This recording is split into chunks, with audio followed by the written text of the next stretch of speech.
We want an anti-January mentality here. The January gym goer mentality is throw as much stuff in there as you possibly can tolerate, live in the gym, cut all carbs out, hit the treadmill for hours, starve yourself, right? All this stuff that's like really not focused on building sustainable habits.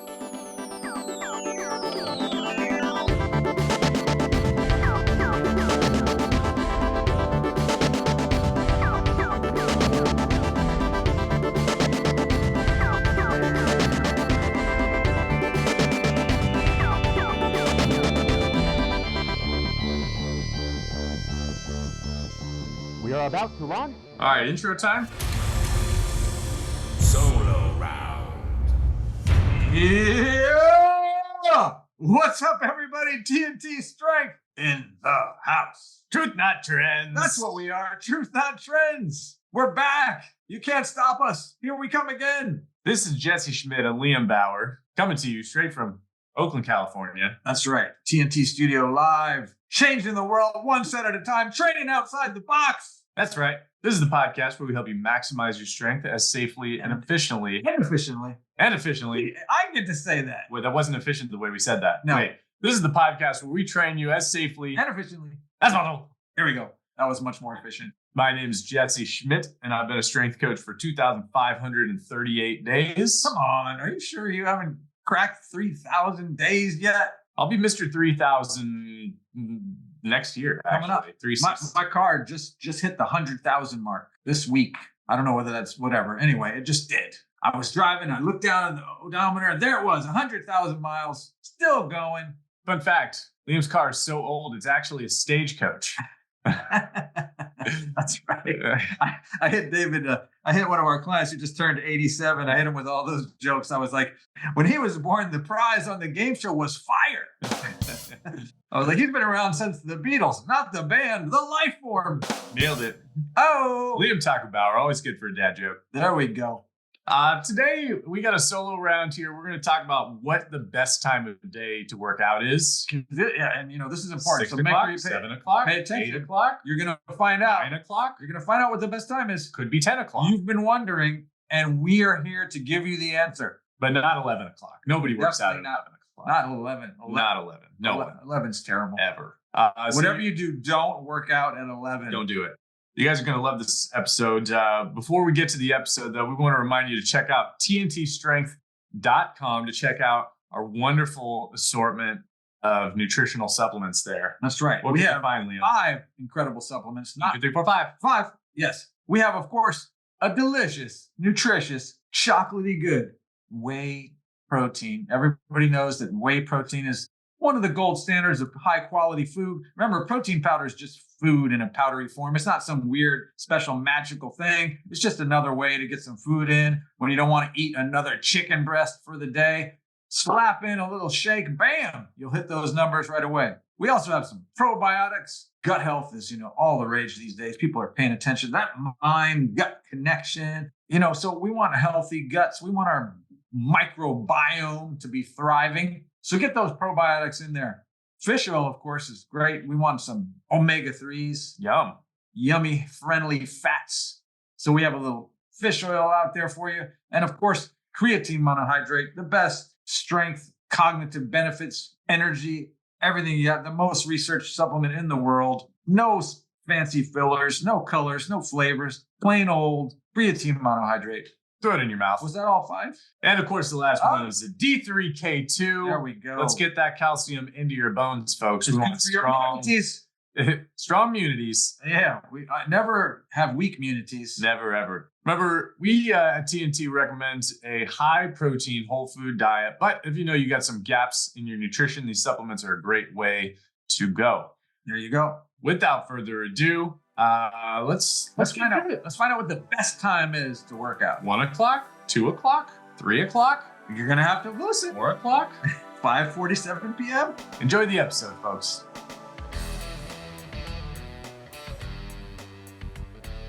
Do it. I like that one. Let's roll with that one and see what happens. We, often get many letters written to us here at TNT Strength. Those who have been listening for quite some time can remember when Jesse and I opened the mailbag and answered the questions that come pouring in. And, those questions are still pouring in. We get calls, we get emails, we get snail mail fans. We get postcards, we get a little bit of everything. And we love to answer questions. So keep them coming. And the TNT podcast is huge in Lithuania, apparently. we did figure out we're like in every country, didn't we? Or every continent at least? Or I think every continent except Antarctica. Oh, man. We did have a guy, though, who ran a marathon in Antarctica recently. So basically we're there. So he was sort of there. He was like an emissary. So a question comes up. When is the best time to work out? 7 a.m. There we go. All right. Thanks for listening. Episode over. Done. 7 a.m. or else don't bother. You missed it. You woke up at 8, you missed it. It's over. Shit. I've mentioned this, I think, in the past, but I knew a guy who would he'd have this hour scheduled to work out. And he would literally, someone come up and he would have lost 3 minutes. He's like, fuck, now I can't work out. My entire day is ruined. I only have 47 minutes left to work out. Sounds like a radical perfectionist. Oh my God, it was crazy. He had to burn, 1,000 calories in a workout. He had to it was so ridiculous. I was like, man, you still have no matter what time you have left, you can almost get it done. 5 minutes, 10 minutes, doesn't really matter. You can get something done. That's hard and effective. But time of day, there's circadian rhythms, right? People, one thing is knowing yourself. Are you a morning person?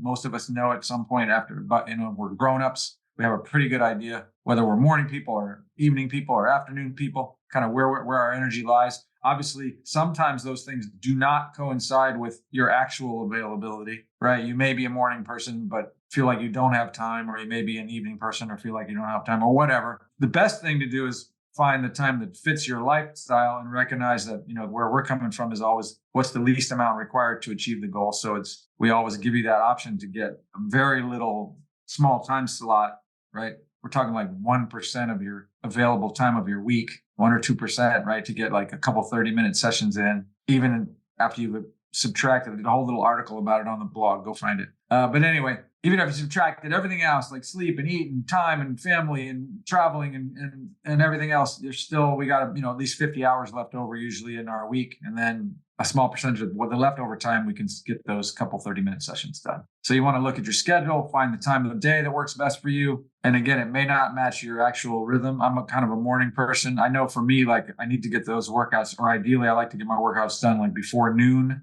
And as afternoon, as the day progresses, I lose my enthusiasm and the likelihood, the longer the day goes that I haven't done it, the more likely I'm going to push it to another day. But we don't want to do that every day indefinitely. So we got to get it done. He concurs. I concur. Yeah, I think we need to be thinking on a long time frame, right? You shouldn't be thinking, okay, this week, what can I work out? Although sometimes you have to do that. Or this month, you should be thinking about, okay, well, if I'm going to make strength training a consistent part of my week for the rest of my life, when is going to be my favorite or most feasible time to work out, right? Remember, we recommend 2 30-minute workouts, full body workouts a week with a couple days of rest in between. So this is not a habit that is going to consume your life, but it is a habit that needs to be consistent if it's going to take root and you're actually going to feel the effects of,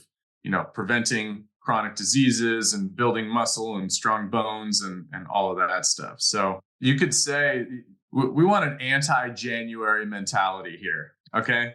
So what does that mean? Explain that to me. The January gym goer mentality is throw as much stuff in there as you possibly can tolerate, live in the gym, cut all carbs out, hit the treadmill for hours, starve yourself, right? All this stuff that's really not focused on building sustainable habits. It's built on seeing rapid, radical change, which here's the funny thing. Ironically, if you are focused on building sustainable habits and you sort of just lock it in, you can see rapid, radical change. That's the funniest thing. So there's different ways to achieve the same result. But do you want that rapid, radical change to stick, or do you want to experience it for a month or two and then fall off the wagon and then have the March to December be a lament of, living in the gym for 6 weeks at the beginning of the year. Because that's what a lot of people do. That's why a lot of people yo-yo, because they're just not focused on the sustainable habits. So I do think it starts with, we have to build a positive association with exercise. Okay. And let's say you're waking up at 5 a.m. You hate waking up at 5 a.m. You're tired for the rest of the day, but you think you have to do it because blah, blah, blah. Well, now you're not looking forward to working out. You sort of, I'm not saying you shouldn't feel any, anxiety around your workouts, because they should be hard and they should be progressively challenging. So it's normal to feel a little bit of anxiety, but if you're feeling literally dread and you're not looking forward to it and you're going into it with a negative mindset, I don't think that's going to last very long. You need to be looking forward to it and looking forward to feeling the results and building sustainable habits. So the end of the day, 7 a.m. is not the perfect time for everybody. It's a perfect time for some people, but 9 p.m. is another good time for certain people, and 12 p.m. is another, good time for certain people. It really has to do with you as an individual. Yeah, I remember going to work at other jobs early, and I would see like bars open early in the morning, and I'd be like, what are these people doing drinking? And then I would forget, like, oh yeah, they could have been literally coming off of a long all-night shift or whatever, right? Like for them, it's the end of the day, because I'm like, how are they doing getting up in the morning and having a drink? Yeah. But you forget, like there's the graveyard shifts and all kinds of stuff, right? People are living and functioning at all hours of the day. So that's why 24-hour fitness and anytime fitness exists. So you can do those workouts if you're not a 9-to-5er. But I think two things too to think about that could be really helpful is, we recommend strength training, right, as the most important exercise. And, literally every week, new research comes out to support that. This is, something we believe for many years, but literally it's just getting reinforced weekly, monthly, every week. There's new stuff saying how important strength training is. So one thing is, it's overwhelming to see all the different pieces of the puzzle, right? I got to get my cardio. I got to get, right? Pick one thing and add it to your schedule. And strength training, in our opinion, is number one. Like, if you're going to pick a form of exercise, pick strength training as the place to start. Okay. And if you can add strength training and you did nothing different, but you were able to get in 2 strength training sessions, brief, intense, infrequent strength sessions a week, you will notice meaningful changes relatively quickly. The other thing that's scary to people, or confusing or frustrating or challenging, is, oh my God, all these nutrition ideas. Which diet am I going to pick? If we were going to recommend that, the thing we would tell you is, start by getting your protein needs met, right? If you do anything but add strength training and hit your protein numbers consistently, those 2 things will probably have a giant impact without a ton of extra stress, right? Of like, how much cardio and when, and how do I fit that in plus this, and how do I count my calories? And that's right. Yeah. So perfectionism is really gets in the way here. We shouldn't be focusing on what's the maximum I should be doing. It should be, what's the minimum that I can be doing and I will do consistently. And again, let's follow that same path that Liam's talking about, right? Because again, we're operating from the paradigm that we're all going to be strength training every week for the rest of our lives, or at least as consistently as we can. Maybe not even every week. Let's say, for example, I just have no time in my schedule. Okay. I don't have 5 minutes to spare in my entire schedule. I am President of the United States, Jesse Schmidt, and we are under siege. World War III is beginning. Okay. I only have 2 minutes every week to exercise. Okay. What if I did as many push-ups as I could in 2 minutes? And that was it. That was the only exercise I did. And then the next week, I only had 2 minutes again. So I just did as many pull-ups in 2 minutes as I could. And then the next week, I only have 2 minutes again. So I just did a wall sit for 2 minutes. Do you think 30 years from now, if I was consistent with that, I would have a significantly higher quality of life than the other 66-year-olds I'm around? Because I'm 36 now. I'll tell you, the answer is resounding yes. Okay. And if I continued it for another 30 years, most of my cohort's going to be dead already. And I'm going to be skipping. I'm going to be trying to beat TAKU's world record in the 100-meter dash. That's right. At 96. Yeah. And that's great. A great thing to think about. Like, that's where I like the idea of like isometric stuff too, right? It's like so brief. If you were gonna do something like that, you had no time. That would be a great way to do. Yeah. So I mean, that scenario, pushing your point as hard as you can, right, on something. It is the same thing, right? If you push up to failure, right, and you just get what you get, and then you just keep on trying, even though you can't do it anymore.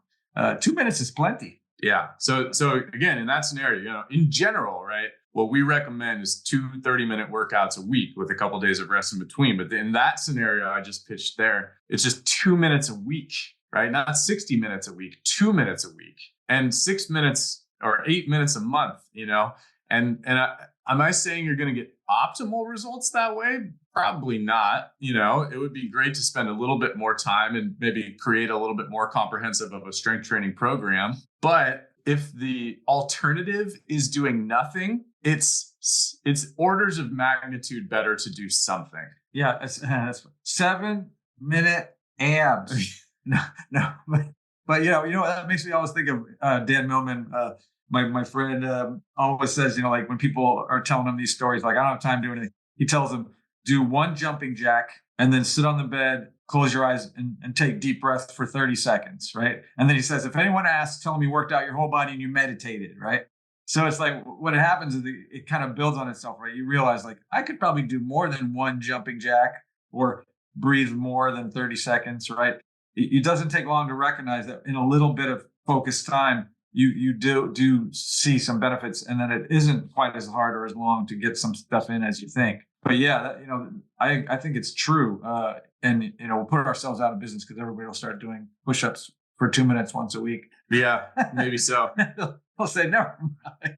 Honestly, though, if everybody in the world did that, I would be happy to put myself out of business. And keep in mind, the world would be a better place. Yeah, keep in mind that our 30-minute session, we're talking. We do 2 30-minute full body workouts, and if you follow the person around doing that workout, and like we do with the stopwatch, and we're tracking the time under tension. If we only focus on the time that they're actually doing the work, the workout's even probably half that long, right? 10 minutes. It's funny because our software literally tells us when we log each workout, it'll say your exercises lasted 13 minutes and 17 seconds. Yeah, or whatever. They spent 30 minutes with us, but the actual work time when their muscles were working was probably half that time that they were there. The rest of the time was chatting, resting, breathing. Yeah, I mean, I did a workout like a couple weeks ago that was 5 exercises, and I actually did each exercise twice. And I got the whole thing done in 12 minutes and 41 seconds. Yeah. And that was everything, including resting. So it's amazing what you can get done if you put your mind to it. So yeah, I think that's not a barrier. Another thing that comes to mind now is, back to the January thing that Jesse mentioned earlier. We get this all the time with clients. They come in and, I was on my plan and it was going great, but then I, had pizza the other night or whatever, whatever they think is evil or bad or not good for you. And destroys 100% of this progress you've made. And I had to remind them, I go, and because the classic mindset is, I got up this morning, I had a great breakfast, I had a great lunch, I had a great snack. Then I was hungry and I had a Snickers bar. So I said, well, this day's ruined. Right. And then they just say, fuck it, I'm going to go out and have pizza and drink some booze or whatever. And I'll start again tomorrow. Or even worse, I'll start next Monday. You know what I mean? And this happens a lot with people. And I said, do you realize that every single time you decide to eat is a time you can be back on the plan, right? Each feeding is a chance to be back on the plan. Even if you had a Snickers bar 2 hours ago and you feel like that was off the plan, the next time you put food in your mouth, you could literally be back on the plan. You don't have to scrap the day because you made one tiny mistake. And if you do ignore that one tiny blip, that's all it becomes, right? It's this little blip that has zero effect on your big picture outcome. But if you let that snowball go, which people just do it all the time, then it's going to mess things up. Hey, what are those guys doing here? Whenever I feel like I'm stalling out on my bench press, I know I need a new strength curve. Whether you're stalling out on the road or stalling out in the gym, you need something with great engineering. That's right. So look for the pendulum. Pendulum. Not just your average strength machines. No, they have smooth strength curves. Amazing rigidity. And did we mention the engineering's fantastic? That's right. Not to mention, they come in cool colors. Like red. And silver. That was kind of weird. What was that all about? Back to the interview.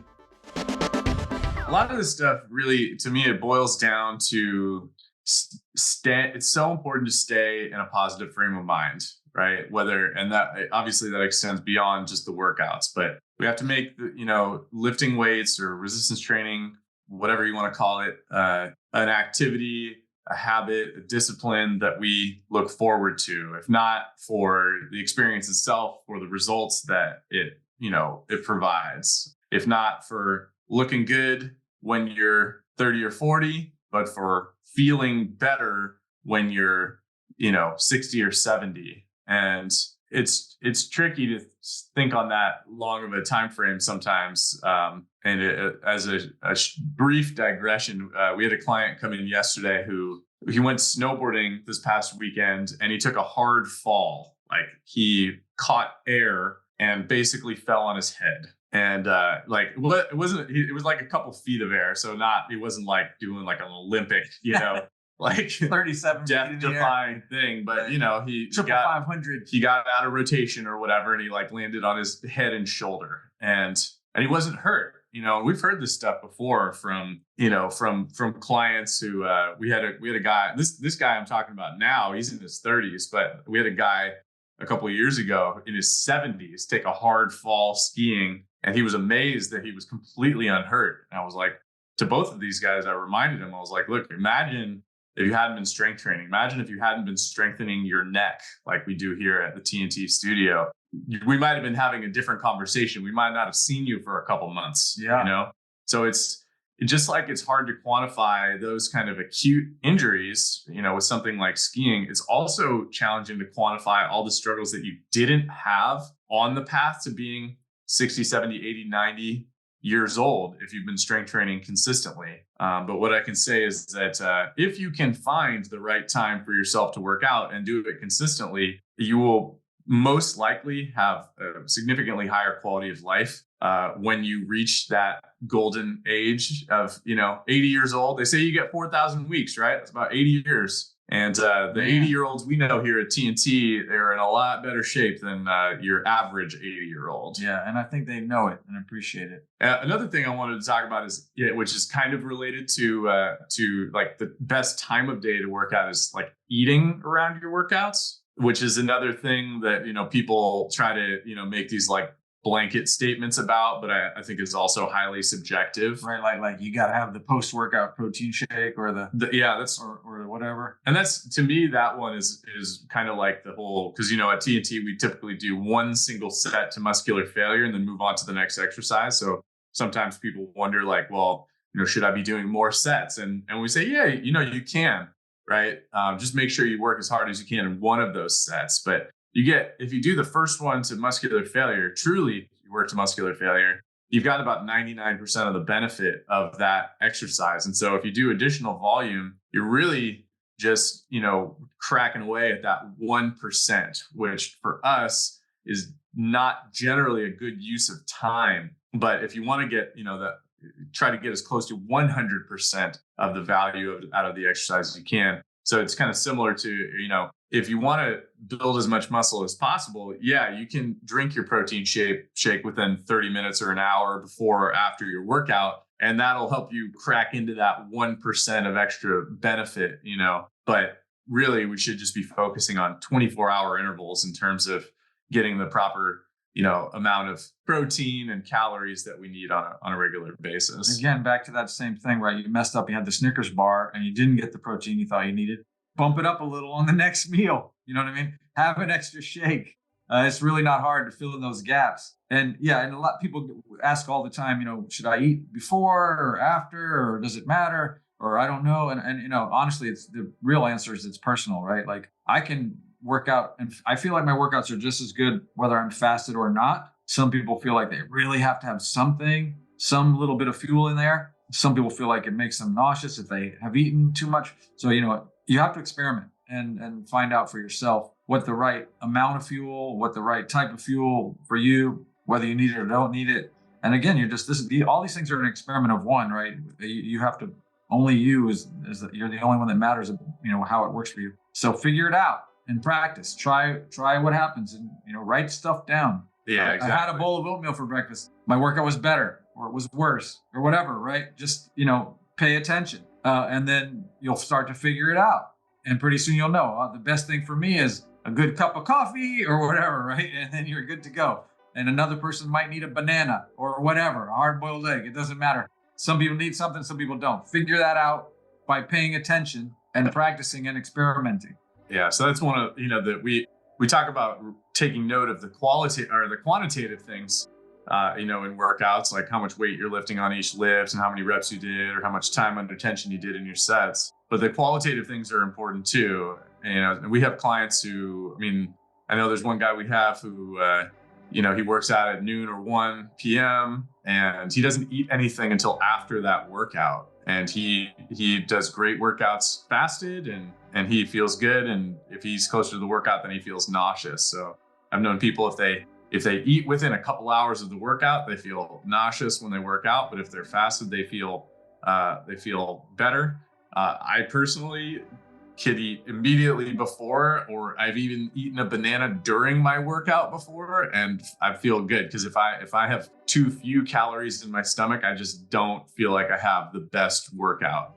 Whether it's just a mental thing or whether it's a physical, power thing, it's hard to say, but it's good to feel good in your workout. And honestly, it doesn't really matter. Yeah. Right, whether it's mental or physical. If you feel it, you find what works better for you and do it. Yeah. So, those are two opposite ends of the spectrum, and so there's many different shades in between. So, like Liam said, just like you write down your sets and reps, write down, how you, and maybe you have it dialed in, but just one day you don't feel good and you realize, oh, I ate too close to the workout, or I didn't eat enough close to the workout. Just take a mental note, write it down, whatever, put it in your spreadsheet. Part of with our clients, right? Part of the what they appreciate about being here at TNT is that we do most of that stuff for them, right? We're tracking things. They don't really we tell them a lot of times they don't have to think about it. They just have to show up and do the work. But for myself, having kept training journals for years, I learned to keep much more information, as Jesse's talking about, in my training journal. My training journal wasn't just, exercise 1, bench press, set, exercise reps, blah, blah, blah. I would put in notes like, had a crappy night's sleep last night, or woke up feeling great, little notes so that I could try to look back and have more information when I saw when my workout seemed better or worse. And I would keep notes like that, ate this, ate that, stayed up too late, drank something different, whatever. And then, keep that in my journal so I could, because I want to see over the long run what those patterns are. And then I can start to really learn from that. So for me, I did handwritten journals for years, and I found it very beneficial. I think a lot of people obviously don't feel like doing that, but keeping a journal, training journal, and this is especially good for people who are doing their own thing, right? We're always talking about it, but write shit down, people. Do it. So there you go. Both the time of day that you work out and when you eat around your workouts are two highly subjective things. I apologize for not giving you a clickbaity answer, but as 757, as with many things, it depends, and which is a valid answer. You have to take your own personal context into account when you're deciding on these things. But figure out what works best, and if you follow our recommendations, train intensely, train briefly. And train infrequently, meaning you give yourself at least a couple of days off in between workouts, and try to do it for the rest of your life if you can. And let's all live a long, happy life, huh? That's right. And eat that protein. 1 gram of protein per pound of body weight. Easy. Boom, baby. What's up, people? Thank you so much for listening to this episode of Truth, Not Trends. That's right here at TNT Strength Headquarters, Truth Not Trends. Please, if you enjoyed this episode, subscribe, rate, and review us on whatever platform you're listening to us on. And don't forget to share with a friend. You can find us on the web at tntstrength.com. That's right, TNT Strength now coming to you in person at 5255 College Avenue in Oakland, California. You can call the studio 510-768-5421. You can also text us at 855-796-9905. Or shoot us an email at contact@tntstrength.com. And whatever you do, Stay off of that stupid blue bubbly bosun. No bullshit. Why are you in that bubble, boy? Huh? Well, because I was born without any immunities. Immunities? What the hell are immunities? Well, I ain't sticking around to find out. We need What? Everybody now! He's got immunity! No! He can change it! Don't try to change your story now, boy. I don't have germs. I'm not going to change it. I just need a ride. Mixed and edited by Desmond McNeese for We Mixed It, LLC. Go to whatsoundsawesome.com.